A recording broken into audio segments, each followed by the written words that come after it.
Chairman Jordan, the gentleman from Ohio. Thank you, Mr. Chairman. So, Director, did you lie or did you guess?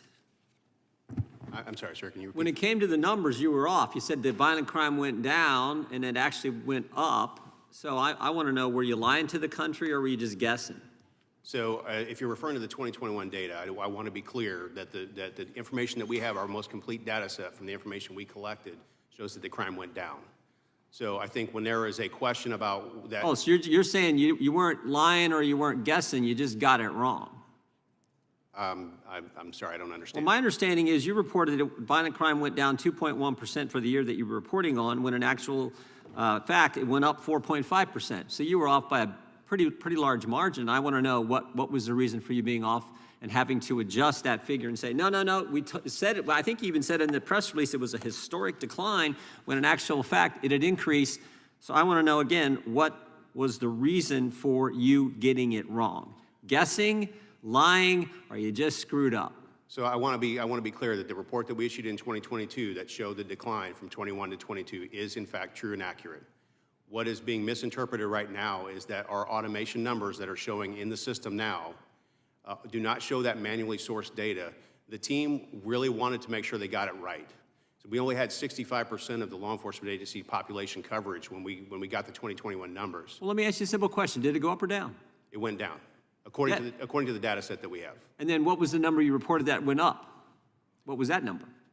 We did not report a number that went up. So the footnote that said it increased 4.5%, that's wrong? Something's got to be wrong, because on one hand you say it went up, on the other hand previously you said it went down. I mean, which one is right? I'm not familiar with the footnote that said that crime went up by 4.5%. 4.5% increase in violent crime. I'm not familiar with that. I'll have to look into it. You're not familiar with that? That's the whole reason you're here. I'm not familiar with the footnote in our system that says violent crime went up 4.5% in 21 to 22.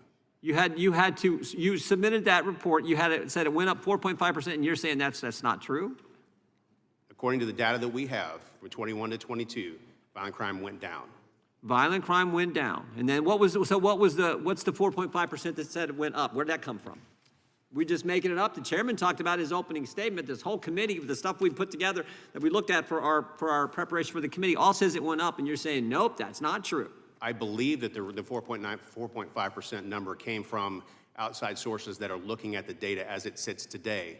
That is incomplete. It only has the 65% of the law enforcement population coverage in 2020. So you stand by the number you reported back in earlier this fall, the 2.1% decline in violent crime? Yes, sir. Really?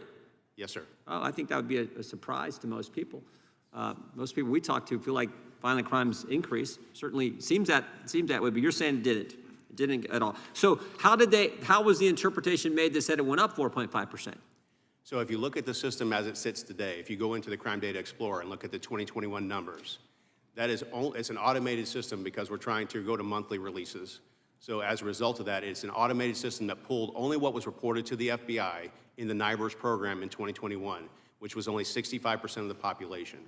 In order to try to get it right, our team went out and manually sourced data from agencies that did not submit NIBRS, like New York City, Phoenix, Chicago, and used those numbers to supplement the NIBRS reporting in 2021 to be able to have a more true and accurate depiction of crime in the nation. And what was that number? When you put it all together, what was that number? For the number of coverage was about 78% of the 78.5%. No, did it go up or down? It went down. Went down. Okay, but that's still not all of it. That's 78%. Yes, sir, that's correct. Okay, but you stand by that? Yes, sir. Okay, so that's where we're at. All right. I mean, this has been the whole concern, is that on one hand you said one thing, on the other hand we had something reported that people analyzed and said, no, it actually went up. We'd like to get the accurate information. Yeah, I yield to the chairman. Thanks, Mr. Chairman. Director, I want to ask a question, because this kind of gets to the nub of it, right? So you said 78%. You're based your data on 78% participation rate ultimately, right? Because whoever didn't participate, you went and looked at whatever their public reporting was, right?